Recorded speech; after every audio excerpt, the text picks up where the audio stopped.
आज रामनवमी है। माँ दुर्गा के नवरात्रे चल रहे हैं। मैं प्रदेशवासियों को रामनवमी की बहुत बहुत बधाई और शुभकामनाएं देता हूं। ये हमारे माँ दुर्गा के नवरात्रे पर्व हैं और हमारी संस्कृति के साथ जुड़े हुए पर्व हैं। भगवान श्री राम के चरणों में मैं प्रार्थना करता हूं कि हमारा हरियाणा प्रदेश विकास की नई ऊंचाइयों को, बुलंदियों को छुए, ऐसी भगवान श्री राम से प्रार्थना करता हूं। और हमारे हरियाणा प्रदेश के 2 करोड़ 80 लाख लोग स्वस्थ और मजबूत रहें, ऐसी कामना करता हूं। आज पार्टी का 46वां स्थापना दिवस। मैं पार्टी के स्थापना दिवस पर हरियाणा प्रदेश के कोटि कोटि कार्यकर्ता को बहुत बहुत बधाई और शुभकामनाएं देता हूं। आज इस अवसर के ऊपर हरियाणा प्रदेश के 2 करोड़ 80 लाख लोगों को भी मैं भारतीय जनता पार्टी के स्थापना दिवस पर बहुत बहुत बधाई देता हूं। आदरणीय नरेंद्र मोदी जी के नेतृत्व में ये भारत गति से आगे बढ़ रहा है और हमारे अटल बिहारी वाजपेयी जी ने जब 6 अप्रैल 1980 को पार्टी की स्थापना हुई, अटल बिहारी वाजपेयी जी इसके प्रथम अध्यक्ष बने।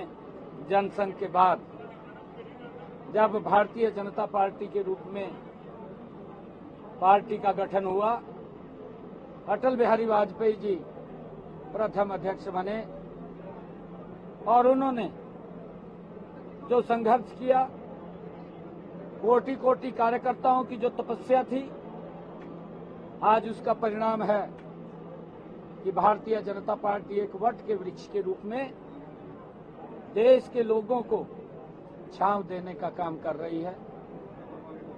ये अटल बिहारी वाजपेयी जी ने जब एनडीए का भी गठन किया, अपने सभी एनडीए के सहयोगियों को साथ लेकर के भारतीय जनता पार्टी देश को नई बुलंदियों के ऊपर ले जाने का काम कर रही है, आदरणीय नरेंद्र मोदी जी के नेतृत्व में।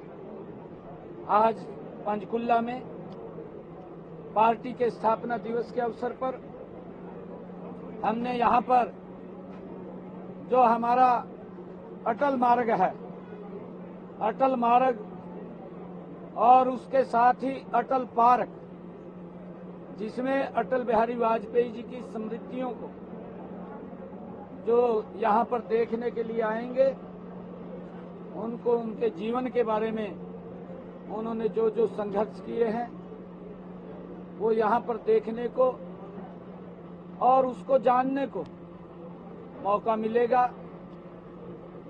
अटल जी की बड़ी प्रतिमा यहां पर लगेगी, उसका शिलान्यास हुआ है। अटल पार्क और प्रतिमा और भारतीय जनता पार्टी कार्यालय पंचकमल के बीच में अटल चौक, उसका भी शिलान्यास हुआ है। आज मुझे गर्व है कि आज अटल सभागार का भी उद्घाटन हुआ है। मैं इन सब की पार्टी के तमाम कार्यकर्ताओं को बहुत बहुत बधाई देता हूं, शुभकामनाएं देता हूं। पार्टी के स्थापना दिवस के यमुनानगर और हिसार एयरपोर्ट पर पहुंच रहे सर, लेकिन इस बीच विपक्ष के सांसद जयप्रकाश ने ये बात कही थी कि हिसार एयरपोर्ट से कोई फ्लाइट नहीं उड़ेगी, लेकिन अब अयोध्या की फ्लाइट, पहली फ्लाइट जो वो उसका हरी झंडी दिखाएंगे पीएम साहब आने से। क्या कहेंगे विपक्ष ने जो कहा था उस पर और ये पीएम का जो कार्यक्रम? कल हिसार में भी प्रेस के बंधुओं ने इस बात को पूछा था। मैंने जयप्रकाश जी को आमंत्रित किया है। वो आवेश में आ जाते हैं, क्योंकि आवेश में इसलिए आ जाते हैं, मोदी जी तो काम कर रहे हैं, देश को आगे बढ़ा रहे हैं, परंतु कांग्रेस में ऐसा नहीं प्रचलन था। उनको तो ऐसा लगता है भी ये भी झूठ बोल रहे, जैसे वे झूठ बोलता थे। मैंने जयप्रकाश जी को आमंत्रित किया है कि वो मंच पर आए और फ्लाइट भी देखें, फ्लाइट में वो भगवान श्री राम के दर्शन करने भी जाएं। हम उनको आमंत्रित करते हैं क्योंकि वहाँ के सांसद हैं, उनका दायित्व भी बनता है, उनको आना चाहिए, वो आए। निमंत्रण तो सरकार की तरफ से जाता ही है सभी के पास, चाहे पक्ष का है चाहे विपक्ष का है। ये हमारे यहाँ तो इस प्रकार की प्रथा नहीं है। हमारे यहाँ तो जो सांसद है उसको बुलाते हैं और निमंत्रणों से जरूर जाएगा, उनको आना चाहिए। मुख्यमंत्री जी, रोहतक कार्यालय भी शिफ्ट हुआ सर, अब इस तरीके से पार्टी का संचालन यहाँ से हुआ, क्या वजह है इसकी? नहीं, देखिए, क्योंकि सरकार और लोगों के काम चंडीगढ़ से होते हैं, पार्टी के कार्यकर्ता भी इस कार्यालय का आकर के बहुत उपयोग करते हुए कामों को अपने गति दे सकते हैं। इससे बड़ा लाभ कार्यकर्ताओं को और प्रदेश के लोगों को होगा, क्योंकि वहां भी कार्यालय है, ऐसा नहीं है, यहां से भी चलेगा और वहां पर भी पार्टी के विभिन्न कार्यक्रम होते रहते हैं, वो वहां पर भी रहेंगे। सर, प्रदेश के कई जिलों में जो सरकारी स्कूल में बच्चों को किताबें मुहैया क्या स्टेटस है, क्या रिपोर्ट है?